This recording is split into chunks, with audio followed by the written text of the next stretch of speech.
Terima kasih Bu Meria. Selamat pagi Bu Regina dan semua yang hadir pada pagi hari ini. Kita kembali masuk hari kelima. Ditangkap. Bahkan Maximilian tidak dapat lolos dari ancaman rejim Nazi. Dalam sesi hari ini, kita akan mendengar tentang bagaimana mereka menangkapnya dan betapa besar pengaruhnya terhadap sipir Nazi yang memenjarakannya. Dalam sesi terakhir, kita belajar tentang pembelaan gigi B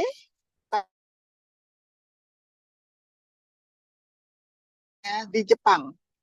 Ia sangat menderita untuk membangun pelayanannya dan membawa Injil kepada lebih banyak orang. Dalam sesi hari ini,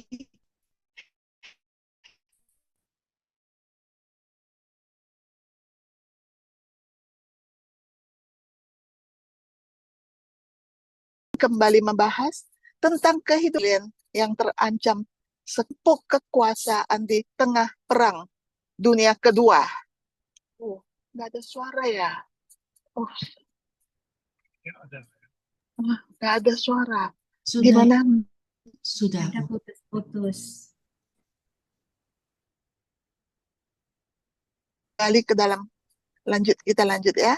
Maximilian berjuang tanpa lelah untuk mempertahankan misinya, membawa milisia Immaculata kepada masyarakat Jepang.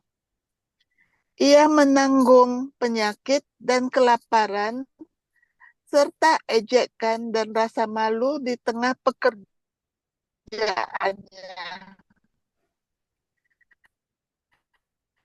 Setelah pelayanannya di Jepang ya, pada tahun 1936, Nazi telah berkuasa di Jerman 3 tahun sebelumnya dan melenyapkan semua partai politik lain di negara itu, mengubah Jerman menjadi kediktatoran. Saat ancaman perang lain muncul, Maximilian bersiap untuk berperang. Ia mempersiapkan saudara-saudara biarawannya untuk berperang. Mereka tidak perlu takut, katanya, karena penderitaan yang diterima dengan cinta akan membawa Maria dan melalui Maria kepada Yesus putranya. Pada tahun 1939, Hitler dan Jerman menyerbu Polandia. Nazi berusaha membasmi orang-orang Yahudi, yang banyak di antaranya tinggal di negara asal Kolbe pada saat itu. Meskipun Hitler dibesarkan dalam keluarga Katolik, partai tersebut juga menentang keras agama Kristen dan berusaha melenyapkan agama Katolik juga. Hitler percaya bahwa gereja harus tunduk kepada negara dan bahkan mengatakan bahwa kebenaran kekristenan, jika diambil kesimpulan alamiahnya, akan berarti pemupukan sistematis atas kegagalan manusia. Mereka yang tidak sesuai dengan visi Hitler tentang dunia yang ideal ditangkap dan ditahan di kamp konsentrasi. Dalam menghadapi situasi politik yang penuh gejolak ini, kita melihat Maximilian kembali ke garis depan untuk bertempur. Pada tanggal 5 September 1939, Angkatan Udara di Jerman mengebom Nepokolano, tempat kerasulan Maximilian berpusat. Tidak ada korban luka, tetapi komunitas yang terdiri dari lebih dari 600 imam dan biarawan menghentikan pekerjaan mereka dan bubar. Saat mereka meninggalkan rumah, Maximilian memberi mereka cinta.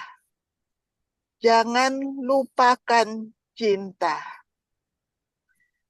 Maximilian tetap tinggal menolak untuk menyerahkan kota Marennya.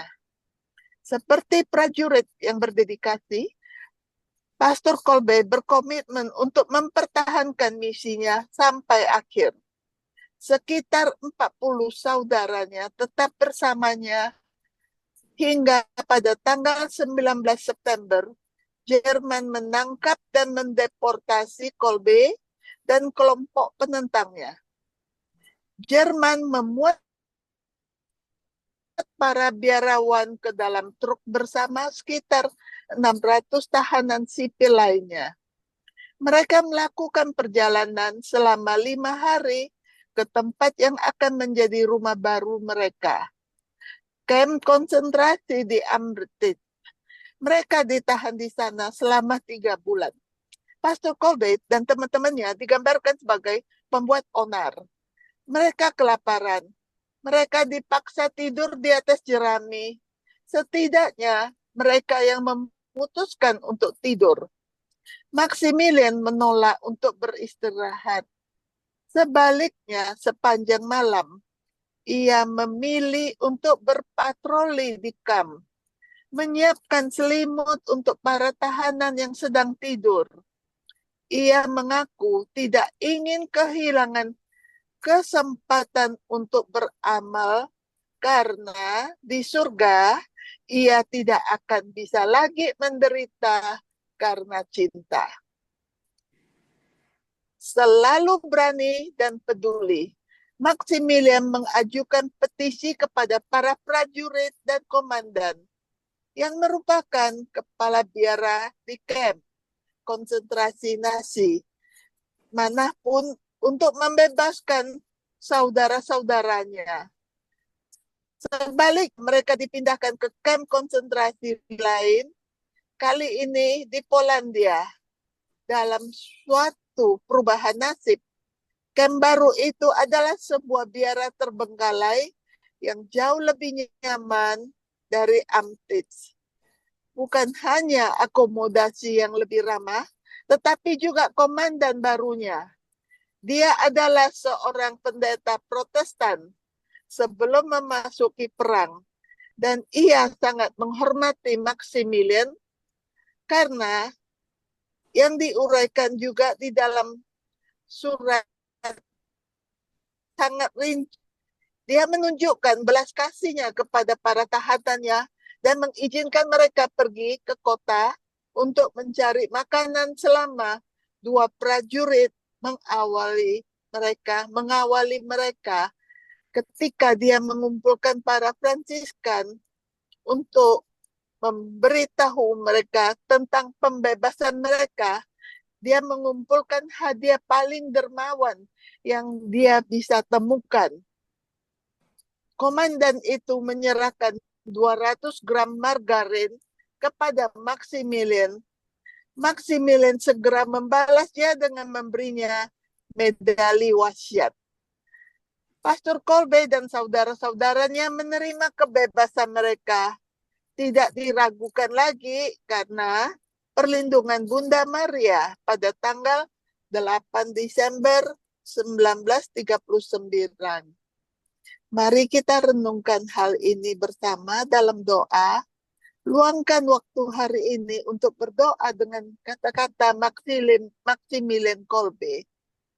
Ketika para imam saudaranya melarikan diri ke rumah mereka dalam menghadapi kebencian dan kehancuran yang besar, Kolbe mendesak mereka untuk jangan lupakan cinta. Di mana kita lupa untuk mencintai dalam kehidupan kita sendiri? Bagaimana kita bisa mencintai bahkan dalam menghadapi kegelapan?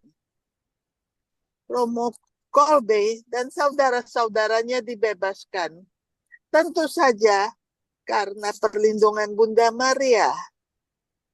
Komitmen Romo Kolbe terhadap kasih yang radikal, bahkan melembutkan hati sipir nasinya, bagaimana kasih terbukti mengubah hidup Anda. Bawalah semua refleksi ini kepada Tuhan sekarang. Bagikan dengannya apa yang ada dalam pikiran dan hati Anda dari waktu hari ini di dalam doa. Mari kita berdoa bersama. Doa yang diajarkan Pastor Maximilian Kolbe. Dikandung tanpa noda Maria bundaku, hiduplah dalam diriku, bertindaklah dalam diriku, berbicaralah dalam dan melalui diriku. Pikirkan pikiranmu dalam pikiranku, kasih melalui hatiku, berikanlah kepadaku watak dan perasaanmu, ajari, pimpin, dan bimbinglah aku kepada Yesus. Santo Maximilian Kolbe, doakanlah kami. Terima kasih.